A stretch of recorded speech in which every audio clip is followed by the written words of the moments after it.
Hello नमस्कार good evening. कैसे हैं आप सभी? उम्मीद है आप सभी एकदम बढ़िया होंगे, मस्त होंगे, स्वस्थ होंगे। मैं आपका विनय एक बार फिर से बहुत बहुत स्वागत करता हूं आपके मैथ्स स्पेशल यूट्यूब चैनल विनय मैथ्स क्लासेस पर। तो जैसा कि आप लोग जानते हैं इस समय CHSL के पेपर चल रहे हैं और उसी के क्रम में हम लोग टारगेट CHSL 23 को लेकर अपनी PYQs की सीरीज़ कर रहे हैं और आज इस PYQ सीरीज़ का हम लोगों की ये चौथी क्लास है। इससे पहले हम लोग 3 क्लासेस कर चुके हैं। तो आज चौथी क्लास में हम लोग पिछले साल CHSL 2022 का जो पेपर 9 मार्च 2023 को हुआ था उसके PYQs को आज हम लोग सॉल्व करेंगे। तो बिना टाइम वेस्ट किए बढ़ते हैं आगे अपने सबसे पहले सवाल पर। क्वेश्चन नंबर 1, यदि sec theta plus tan theta is equal to 5 तो sec theta minus tan theta का मान क्या होगा? ट्रिग्नोमेट्री का क्वेश्चन है। आपको पता होगा एक identity sec square theta minus tan square theta is equal to 1। ये आइडेंटिटी आप सबको याद होगी। अब इसी आइडेंटिटी का यूज़ करेंगे और हम लोग sec theta minus tan theta की वैल्यू निकाल लेंगे। देखिए यह है a square minus B square, तो इसको लिख सकते हैं sec theta plus tan theta और एक ब्रैकेट में sec theta minus tan theta is equal to 1। आपको sec theta plus tan theta की वैल्यू दी है 5, तो इसकी जगह पे हम लिख लेंगे 5 और ये बचा sec theta minus tan theta is equal to 1। हमको वैल्यू निकालनी है sec theta minus tan theta की, तो sec theta minus tan theta इधर ही रहने देंगे और ये बचेगा 1 अपॉन ये 5 इधर मल्टीप्लाई हो रहा है, इधर जाएगा तो हो जाएगा डिवाइड। तो sec theta minus tan theta की वैल्यू आ गई 1 upon 5। Option C is the right answer. अगर आपको ये आइडेंटिटी याद थी तो ये क्वेश्चन बहुत इजी था। आगे बढ़ते हैं क्वेश्चन नंबर 2।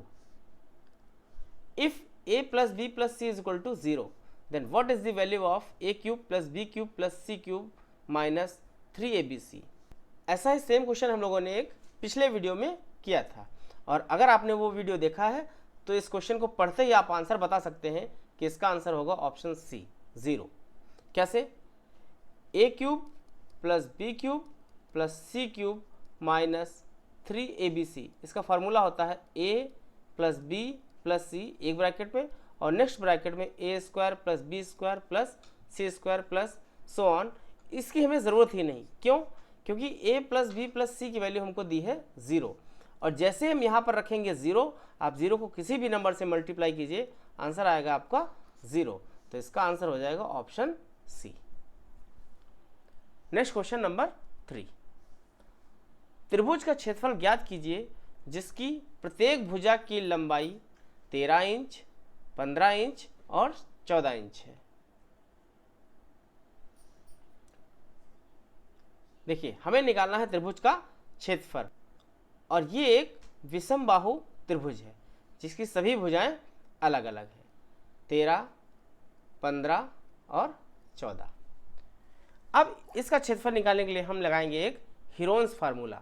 आपको पता होगा हीरोन्स फार्मूला होता है area of triangle is equal to S under root S bracket में S minus A, S minus B और एस माइनस सी। जहाँ पर s क्या है? s आपका होता है पेरीमीटर का हाफ। पेरीमीटर क्या होता है? तीनों साइड्स का योगफल। तो a plus B plus C divided by 2, ये हो गया आपका s। और a b c क्या है? तीनों अलग अलग साइड्स। जहाँ पर a की वैल्यू आप 13 मान लीजिए, b की वैल्यू 14 और c की वैल्यू 15। तो यहाँ से s क्या निकल के आएगा? s आपका निकल के आएगा 14×42 21। s की वैल्यू आ गई 21। अब आपको इस फॉर्मूले में वैल्यू रखनी है और आंसर आपका आ जाएगा। देखिए s की जगह पे हम रखेंगे 21 मल्टीप्लाई s माइनस a। तो s माइनस a मतलब 21 में से जब हम 13 माइनस करेंगे, तो 21 से जब हम 13 माइनस करेंगे तो बचेगा आपका 8 गुणे s माइनस b। 21 से जब हम b की वैल्यू 14, जब 14 माइनस करेंगे तो ये बचेगा 7। इसी तरह s माइनस c, 21 से जब हम 15 माइनस करेंगे तो ये बचेगा आपका 6। आगे देखिए 21 गुणे इस 8 को लिखा जा सकता है 4 गुणे 2 गुणे 7 और 6 को लिख सकते हैं 3 गुणे 2। अब आप यहाँ से पेयर बनाइए, ये 21 और 7 त्रिक 21, यहाँ से एक 21 बाहर आएगा, और ये 4 और 2 2 4, तो यहाँ से एक 4 बाहर आएगा, और 21 को जब हम 4 से मल्टीप्लाई करेंगे तो हो जाएगा 84 स्क्वायर इंचेस, क्योंकि सारी वैल्यूज़ इंच में है, इसलिए आंसर आएगा 84 स्क्वायर इंचेस। क्लियर? आगे बढ़ते हैं क्वेश्चन नंबर 4। एक वृत्त में एक जीवा की लंबाई 30 सेंटीमीटर है जिसकी त्रिज्या 17 सेंटीमीटर। इस तार, ये गलत लिखा है, यहाँ पर तार नहीं होगा, ये होगा जीवा। इस जीवा की केंद्र से दूरी क्या होगी? देखिए हमें एक दिया है एक सर्किल, तो हमने बना लिया एक सर्किल, ये हो गया इसका सेंटर। इसमें एक जीवा है जिसकी लंबाई है 30 सेंटीमीटर, तो हमने यहाँ से बना ली जीवा ए और बी, इसकी लंबाई है 30 सेंटीमीटर, जिसकी त्रिज्या 17 सेंटीमीटर है, तो त्रिज्या है 17 सेंटीमीटर, ये लंबाई है 17 सेंटीमीटर, और इस सेंटर से हम इस कॉर्ड पे एक लंब डालेंगे और इसका नाम देते हैं हम ओ। सेंटर हो गया हमारा ओ। आपको बताना है इस जीवा की केंद्र से दूरी क्या होगी, मतलब हमको ये वाली डिस्टेंस बतानी है। देखिए जब भी हम केंद्र से किसी जीवा पर लंब डालते हैं तो वो जीवा को दो बराबर बराबर भागों में डिवाइड करती है। इसका मतलब अगर इसको हम नाम दे देते हैं m, तो m से लेकर b तक की दूरी कितनी हो जाएगी? ये हो जाएगी आपकी 15 सेंटीमीटर। अब हम इसमें लगाएंगे पाइथागोरस प्रमेय। तो ये ट्रायंगल कुछ इस प्रकार का बना, ये है 17 और ये है आपकी 15, और हमको वैल्यू निकालनी है इसकी, और ये है राइट एंगल। इसमें जब हम पाइथागोरस प्रमेय लगाएंगे तो इसकी वैल्यू आएगी आपकी 8। क्यों? क्योंकि 17 का स्क्वायर 289 और 15 का स्क्वायर इसमें से 225 माइनस करेंगे तो ये बचेगा 64, और 64 का स्क्वायर रूट होता है 8, तो ये वैल्यू आ गई आपकी 8। इसका मतलब जीवा की केंद्र से दूरी कितनी हो गई? 8 centimetre. Option D is the right answer. आगे बढ़ते हैं, नेक्स्ट क्वेश्चन नंबर 5। यदि cot y is equal to 12/5 है, यदि कॉट y की वैल्यू 12/5 है तो कॉस स्क्वायर y का मान क्या है? अगर आपने लास्ट वीडियो देखा है तो इस क्वेश्चन को आप आसानी से कर सकते हैं। हमको दिया है कॉट y बराबर 12/5, और आपको पता है कि कॉट की वैल्यू होती है आधार बटे लंब। पिछले वीडियो में मैंने आपको बताया था कि लाल बटे काका, और tan ये होता है tan। tan का मतलब होता है लंब बटे आधार, और tan का उल्टा होता है कॉट। इसका मतलब कॉट होता है आधार बटे लंब। तो ये होगा आधार और ये होगा लंब, मतलब आधार कितना है हमारा 12 और लंब कितना है 5। अब आप एक ट्रायंगल बनाइए और इसको हम कहेंगे y, तो कॉट y, तो इस एंगल के हिसाब से ये हो गया हमारा लंब और ये हो गया हमारा आधार, और ये हो गया आपका कर्ण। तो लंब कितना है? लंब की वैल्यू आपको आ गई 5, आधार की वैल्यू आ गई आपकी 12, और कर्ण, तो अगर ये 12 है और ये 5 है तो कर्ण कितना होगा? कर्ण होगा आपका 13। 12 का स्क्वायर 144, 5 का स्क्वायर 25, और 144 और 25 169, और 169 का स्क्वायर रूट होता है 13। इसमें मैंने सिर्फ लगाया है पाइथागोरस प्रमेय। आपको पता है पाइथागोरस प्रमेय होती है कर्ण स्क्वायर बराबर लंब का स्क्वायर प्लस आधार का स्क्वायर। अगर आपको इन तीन में से कोई भी दो वैल्यू गिवन है तो तीसरी वैल्यू आप आसानी से निकाल सकते हैं। तो यहाँ मैंने तीसरी वैल्यू भी निकाल ली। अब आपसे पूछा गया है कॉस स्क्वायर वाई का मान क्या है? तो cos square Y, cos Y क्या होता है? कॉस वाई होता है आधार बटे कर्ण। तो आधार बटे कर्ण, आधार बटे कर्ण, आधार है आपका 12 और कर्ण है आपका 13, और यहाँ पे निकालना है हमें स्क्वायर, तो इसका कर देंगे हम स्क्वायर। 12 का स्क्वायर 144 और 13 का स्क्वायर 169। आपका आंसर आ गया ऑप्शन ए 144/169। क्लियर? आगे बढ़ते हैं, नेक्स्ट क्वेश्चन 6। Pie chart. नीचे दिया गया पाई चार्ट 6 स्कूलों PQRSTU में लड़कियों की संख्या दर्शाता है। मतलब 6 स्कूल हैं PQRSTU और इसमें अलग अलग लड़कियों की संख्या परसेंटेज में गिवन है। आगे आपसे कह रहा इन सभी 6 स्कूलों में लड़कियों की कुल संख्या 3000 है, मतलब इन 6 स्कूल में टोटल गर्ल्स हैं 3000। किसी विशेष स्कूल में लड़कियों की संख्या प्रतिशत के रूप में दिखाई गई है और जिनकी वैल्यू हमें परसेंटेज में दी गई है।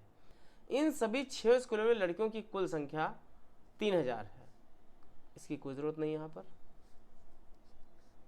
आपसे पूछा गया है स्कूल P और Q में लड़कियों की कुल संख्या कितनी है।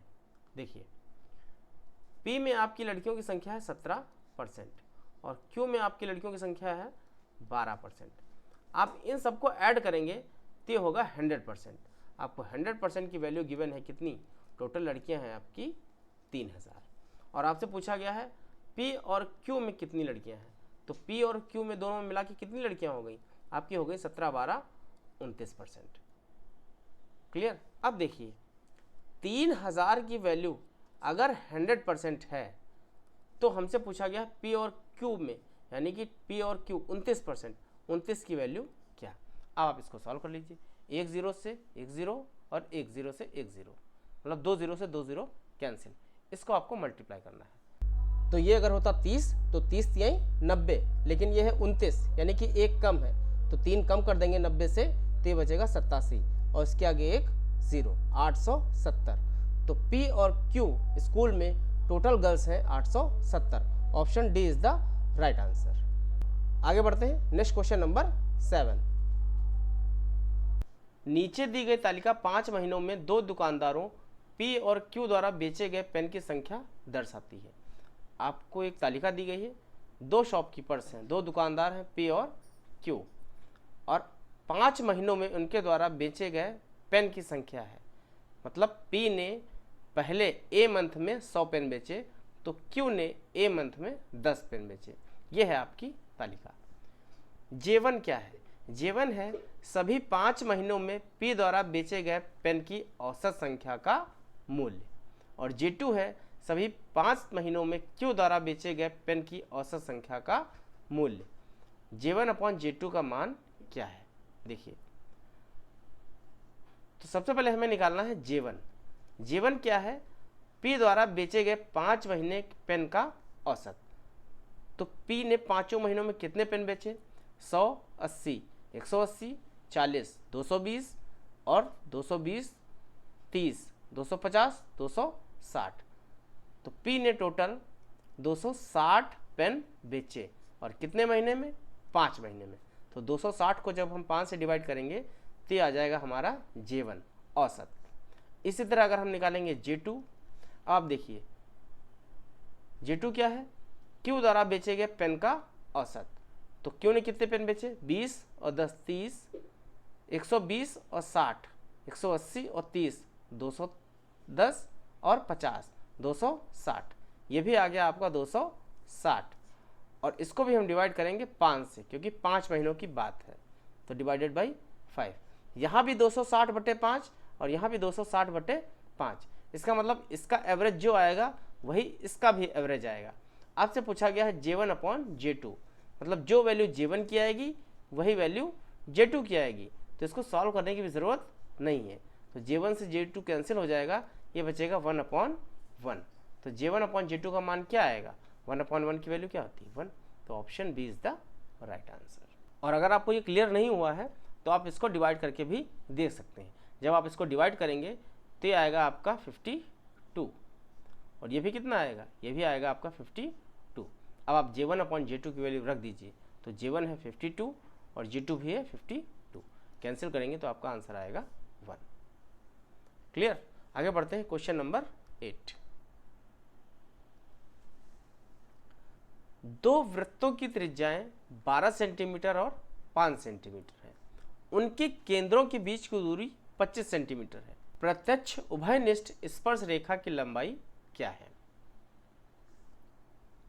2 सर्किल हैं, एक सर्किल बड़ा सर्किल है क्योंकि उसकी रेडियस है 12 सेंटीमीटर, और दूसरा सर्किल है 5 सेंटीमीटर। यह है इसका सेंटर O और यह है इसका सेंटर मान लेते हैं B। आपसे कह रहा है इसकी रेडियस है 12 सेंटीमीटर और इस छोटे वाले की रेडियस है 5 सेंटीमीटर, और दोनों सेंटर्स के बीच की दूरी आपको दी है 25 सेंटीमीटर, मतलब यहाँ से लेकर यहाँ तक की दूरी है 25 सेंटीमीटर। आपसे पूछा गया है कॉमन टेंजेंट की लेंथ क्या होगी। टेंजेंट क्या होती है? स्पर्श रेखा, मतलब एक वृत्त से दूसरे वृत्त तक जाने वाली रेखा जो दो बिंदुओं पर टच करती है। तो ये है स्पर्श रेखा। आपको यहाँ से लेकर यहाँ तक की लंबाई बतानी है। फॉर्मूला है स्पर्श रेखा की लंबाई बराबर square root D square minus R1 minus R2 का स्क्वायर, जहाँ पर डी क्या है? डी है दो केंद्रों के बीच की दूरी, और R1 क्या है? पहली त्रिज्या, R2 है दूसरी त्रिज्या। यहाँ पे आप वैल्यू रख दीजिए। तो डी आपको दिया है 25, तो ये हो गया 25 का square minus R1 minus R2। R1 है आपकी 12 और R2 है 5, तो 12 से जब 5 माइनस करेंगे तो ये बचेगा 7 का स्क्वायर। कोई फर्क नहीं पड़ता कि R1 ज़्यादा है या R2 ज़्यादा है, आप 5 में से 12 को भी घटा सकते हैं। हमें लेना है डिफरेंस दोनों का, और डिफरेंस का मतलब होता है किसी से भी किसी को माइनस करना। तो 12 से हमने 5 घटाया, कितना बचा? 7 का स्क्वायर। 25 का स्क्वायर आपको पता है होता है 625 माइनस 7 का स्क्वायर 49, ये कितना आएगा? ये आएगा 576, और 576 का स्क्वायर रूट होता है 24। इसका मतलब जो टेंजेंट है, उभयनिष्ठ स्पर्श रेखा है, उसकी लंबाई हो गई 24 centimetre. Option C is the right answer. Next question 9। नीचे दिया गया बार ग्राफ 5 कंपनियों जे, के, एल, एम और एन की बचत और व्यय को दर्शाता है। देखिए ये 5 कंपनियां जे, के, एल, एम, एन, और ये है इनकी सेविंग वाइट वाली, और ब्लैक वाली है हर कंपनी की व्यय एक्सपेंडिचर। सभी कंपनियों की औसत बचत सभी कंपनियों के औसत व्यय का कितना प्रतिशत है? तो कैसे करेंगे? हम सबसे पहले सभी कंपनियों की बचत जोड़ेंगे और उसके बाद सभी कंपनियों का व्यय जोड़ेंगे। तो जोड़ते हैं हम सबसे पहले सेविंग 600, 1600, 16 6 22 और 12, 22 12 आपका हो गया 34, 34 और 6 40, 40 और 8 48। इसका मतलब टोटल सेविंग है सभी कंपनियों की 4800। अब हम निकालते हैं एक्सपेंडिचर। तो सभी कंपनियों का एक्सपेंडिचर कितना होगा? 200 और 8 1000, 6 और 4 10, 1000 ये, तो 2000 और 2000 ये, तो टोटल एक्सपेंडिचर हो गया 4000। आपसे पूछा गया औसत बचत सभी कंपनियों के औसत व्यय का कितना प्रतिशत है। तो जो पूछा गया है बचत पूछा गया है, तो बचत रखेंगे हम ऊपर, और किससे?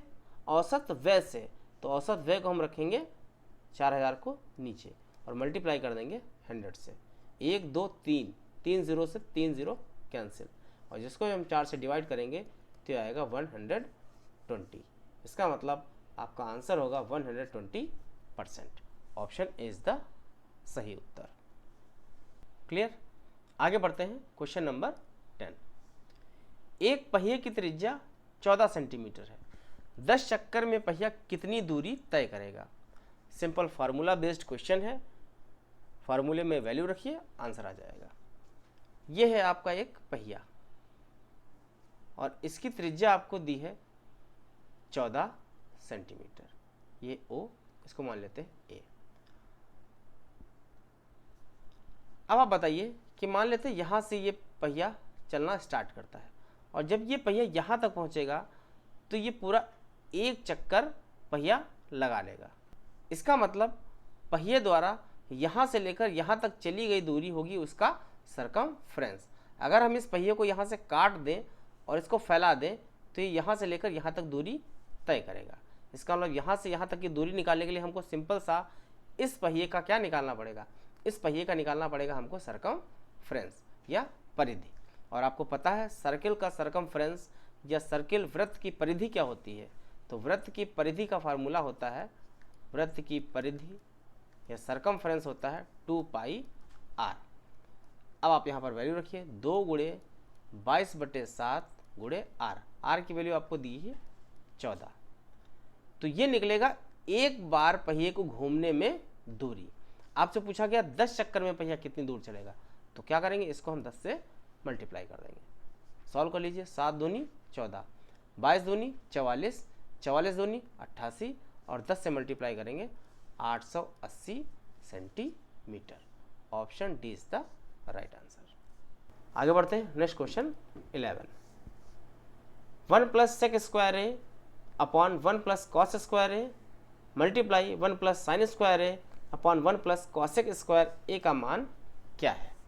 देखिए, हम इसको दोबारा नहीं लिखेंगे, आप इसको ऐसे लिख सकते हैं 1 प्लस सेक स्क्वायर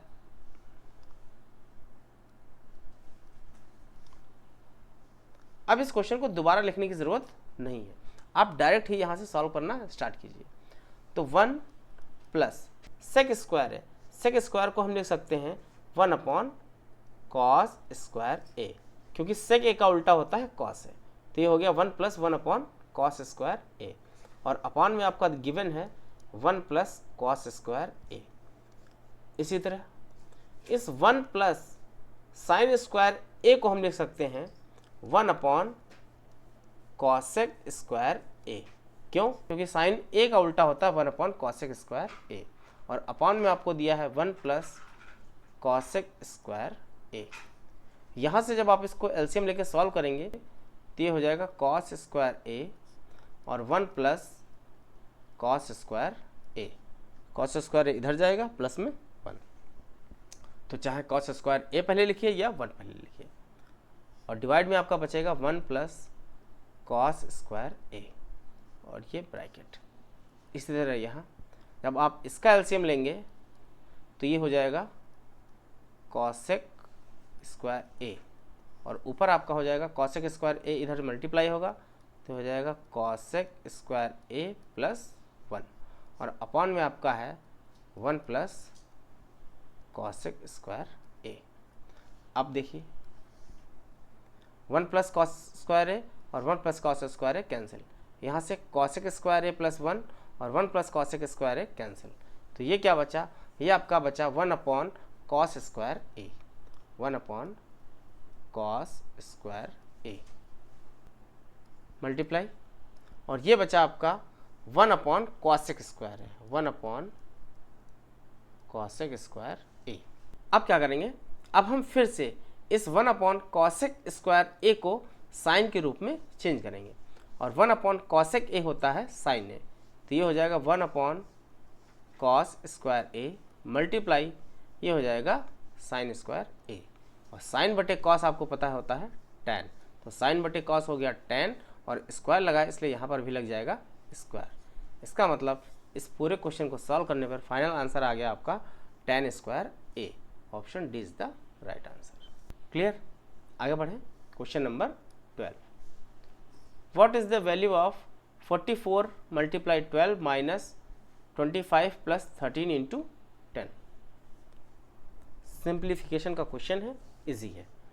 44 को जब 12 से मल्टीप्लाई करेंगे तो हो जाएगा 12 चौक 48 और 12 चौक 48 और 4 52 528 माइनस 25 प्लस 13 गुणे 10, तो पहले होगा मल्टीप्लाई, तो ये 13 को 10 से मल्टीप्लाई करेंगे 130 और 25 ऐड करेंगे, ये हो जाएगा आपका 155।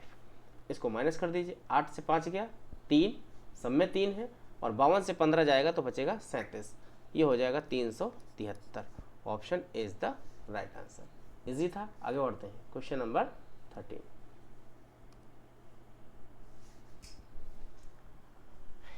इसको सॉल्व करिए और बताइए इसकी वैल्यू क्या है।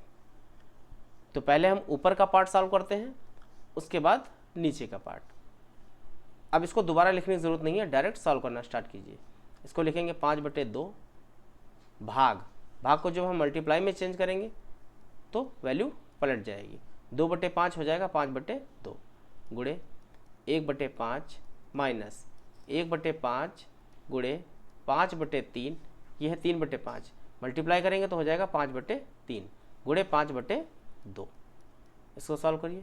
5 से 5 गया, 5 से 5 गया, ये बचेगा ऊपर 5/4 माइनस, और ये बचेगा 5/6। इसको सॉल्व करेंगे, इसका एलसीएम कितना आएगा, एलसीएम आएगा 12, 4 3 12, तो 5 3 15 माइनस 6 दूनी 12, 5 दूनी 10, 15 से 10 जाएगा, ये आ जाएगा 5/12। ये आ गई आपकी ऊपर वाले की वैल्यू। अब हम सॉल्व करेंगे नीचे।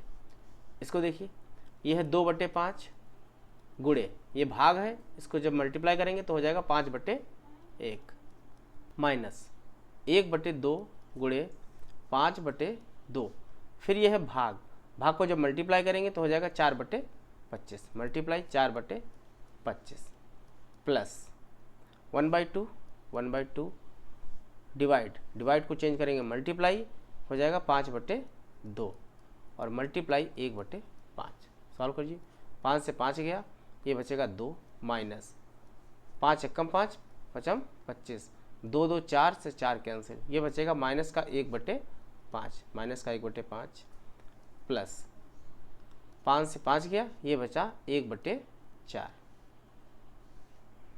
आगे देखिए, 2 माइनस 1/5 प्लस 1/4, इसका जब एलसीएम लेंगे तो हो जाएगा 20, इसके नीचे 1 से जाएगा 20 बार, 20 दूनी 40 माइनस 5 चक्कू 20, ये हो जाएगा 4 प्लस 4 पंचे 20, ये हो जाएगा 5।